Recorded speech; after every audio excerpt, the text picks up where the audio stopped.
Hello dear student, कैसे हैं आप लोग को ए कुमार स्टडी सेंटर में बहुत बहुत स्वागत है। इस वीडियो में जो बताने वाला हूं वह बताने वाला हूं चैप्टर 1, जो बायोलॉजी का चैप्टर 1 है, जीवों में जनन। उससे मोस्ट वीवीआई क्वेश्चन लेकर आया हूं जो कि आपके एग्जाम के दृष्टिकोण से बहुत ही महत्वपूर्ण साबित होगा।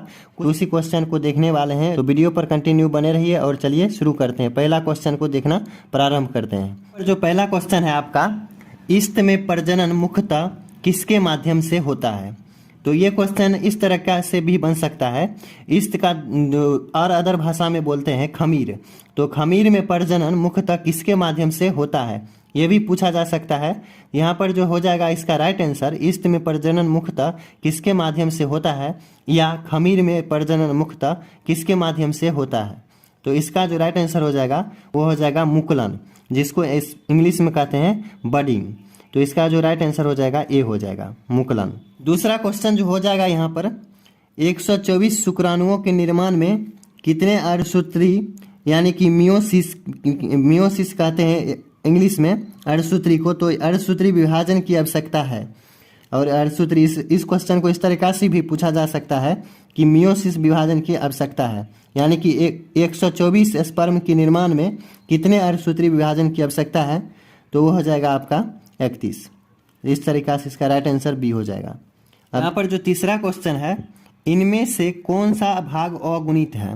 अगुणित का कोई स्पेलिंग में कहते हैं इंग्लिश में, अगुणित मतलब होता है हैप्लॉइड, और द्विगुणित अगर यहाँ पे क्वेश्चन पूछा जाए इनमें से कौन सा भाग द्विगुणित है यानी कि डुप्लाइड है, तो इस तरीका से इसमें भी इस 4 ऑप्शन में से दोनों का आंसर है।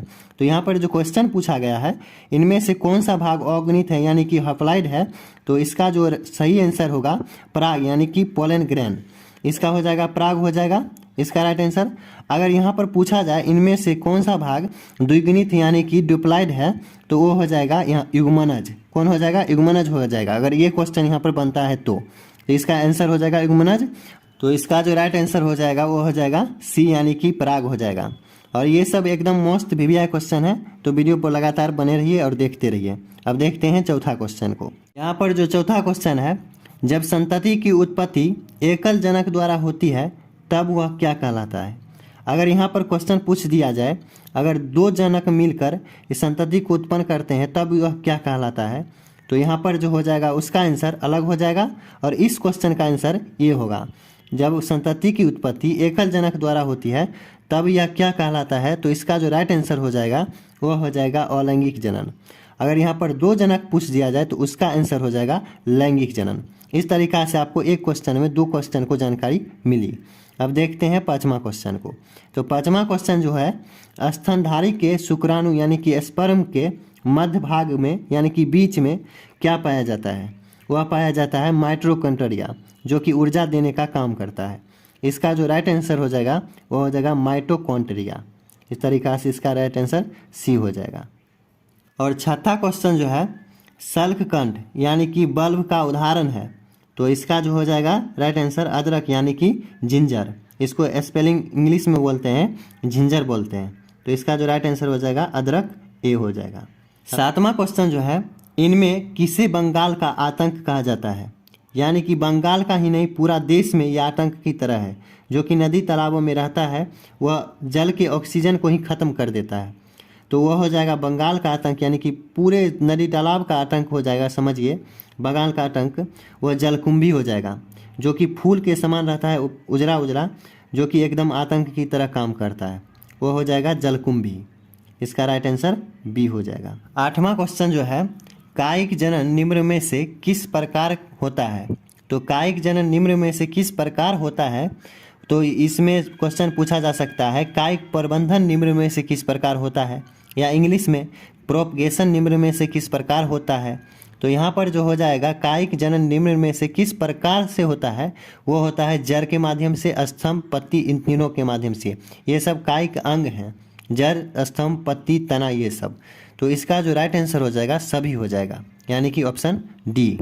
और 9वां क्वेश्चन जो है, आलू में कायिक संचरण यानी कि कायिक संचरण किसके द्वारा होता है? वह होता है स्तंभ के माध्यम से। आलू यानी कि पोटैटो में जो होता है वह होता है स्तंभ के माध्यम से, यानी कि ट्यूबर। इसका जो राइट आंसर हो जाएगा वह बी हो जाएगा। स्तंभ के माध्यम से होता है। 10वां जो क्वेश्चन है, द्विनिषेचन का परिणाम होता है। इसे कहा जाए तो दोहरा निषेचन का परिणाम होता है या डबल फर्टिलाइजेशन का परिणाम होता है। इस तरीक़ा से 3 तरीक़ा से और बहुत सारे तरीक़ा से क्वेश्चन ये अरेंज किए जा सकते हैं। तो द्विनिषेचन का परिणाम होता है वो होता है भ्रूणपोष यानी कि एम्ब्रियो सेक, इसे इंग्लिश में कहें तो एम्ब्रियो सेक। तो इसका जो राइट आंसर हो जाएगा सी हो जाएगा, भ्रूणपोष, सी। एकदम वीडियो पे बने रहिए और क्वेश्चन को देखते रहिए, आपको सब समझ में आ जाएगा। 11वां क्वेश्चन जो है, अगेव में वर्धी प्रजनन होता है। तो अगेव में जो वर्धी प्रजनन होता है वह होता है, अगेव एक पौधा है, उसमें वर्धी प्रजनन जो होता है वह होता है बुलबिल द्वारा। किसके द्वारा? बुलबिल के द्वारा। इसका जो राइट आंसर हो जाएगा वह ए हो जाएगा। और 12वां क्वेश्चन जो है, शरीर के बाहर होने वाले निषेचन को क्या कहते हैं। तो शरीर के अंदर होने वाले निषेचन को क्या कहते हैं, ये भी क्वेश्चन पूछा जा सकता है। तो शरीर के बाहर होने वाले निषेचन को कहते हैं इन विट्रो और अंदर होने वाले निषेचन को क्या कहते हैं, इन विवो। तो इसका जो राइट आंसर हो जाएगा वह ए हो जाएगा, बल्कि इन विवो नहीं होगा। अगर इसमें अगर अंदर होने वाला बात पूछा जाए तो इन विवो हो जाएगा और बाहर तो इन विद्रो।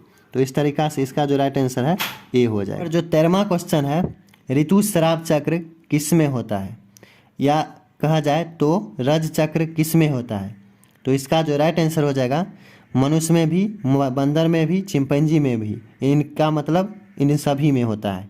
इसका जो राइट आंसर हो जाएगा 13 का डी हो जाएगा यहाँ पर। और 14वां क्वेश्चन जो है, इनमें कौन केवल एक बार अपने जीवन काल में पुष्प पैदा करता है। ये तो बहुत ही खतरनाक काम है, जो कि अपने जीवन काल में सिर्फ एक ही बार पुष्प पैदा करता है। वह कौन सा चीज़ है, तो वह है बांस। इनमें से कौन एक बार जीवन काल में पुष्प पैदा करता है, तो इसका जो राइट आंसर हो जाएगा इसका बांस हो जाएगा, यानी कि ए इसका राइट ऑप्शन है। अब देखते हैं 15वां क्वेश्चन को। तो मनुष्य के युग्मकों में गुणसूत्रों की संख्या होती है, यानी कि गैमीट में गुणसूत्रों की संख्या जो होती है वह होती है 46, यानी कि 46, जो कि सबको मालूम होना चाहिए। ये बहुत ही आसान क्वेश्चन है। तो मनुष्य के युग्मकों में गुणसूत्रों की संख्या होती है 46। इसका जो राइट आंसर हो जाएगा वह डी हो जाएगा। 16वां जो क्वेश्चन है, किस फल में बीज चोल, बीज खोल नहीं, बीज चोल खाया जाता है। ये यहाँ पर जो हो जाएगा वह चोल हो जाएगा। बीज चोल खाया जाता है, वह खाया जाता है यहाँ पर जायफल, लीची, शरीफा। इसमें से जो हो जाएगा तीनों मिलाकर यहाँ पर, इसका जो राइट आंसर हो जाएगा इनमें से सभी। किस फल में बीज चोल खाया जाता है, तो वह खाया जाता है जायफल, लीची, शरीफा। और इसका जो राइट आंसर हो जाएगा ऑप्शन वह डी हो जाएगा। अब देखते हैं 17वां क्वेश्चन को। तो 17वां जो क्वेश्चन है, बहुभूर्णता निम्नलिखित में से किस में होता है। तो बहुभूर्णता जो होता है वह होता है साइट्रस में। इसका जो राइट आंसर हो जाएगा वह हो जाएगा डी में, यानी कि साइट्रस। 18वां जो क्वेश्चन है, कायिक जनन एक प्रकार का जनन है, वह है अलैंगिक जनन। किस चीज़ का, तो अलैंगिक जनन का प्रकार है एक प्रकार का। तो इसका जो राइट आंसर हो जाएगा वह बी हो जाएगा। और 19वां जो क्वेश्चन है, मक्का के युग्मकों में गुणसूत्रों की संख्या कितनी होती है। तो गुणसूत्रों की जो संख्या होती है वह होती है 40। इसका जो राइट आंसर है वह बी हो जाएगा। अब देखते हैं 20वां क्वेश्चन। तो 20वां क्वेश्चन जो है, एक टोटा की जीवन अवधि कितनी होती है।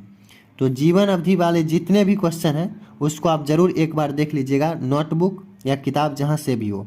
बहुत सारा को 10 को कम से कम याद कर लीजिएगा, क्योंकि इस टाइप के क्वेश्चन बहुत ही महत्वपूर्ण होते हैं। तो यहाँ पर जो है, एक तोता की जीवन अवधि कितनी होती है, तो वह होती है 140 वर्ष, यानी कि 140 वर्ष। इसका जो राइट आंसर हो जाएगा वह ए हो जाएगा।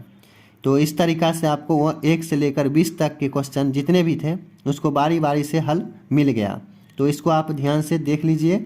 तो आई होप कि आपको सभी क्वेश्चन समझ में आया होगा। समझ में आया है, वीडियो अगर आपको अच्छी लगी हो तो वीडियो को एक लाइक दबा कर ज़रूर ठोक दीजिए।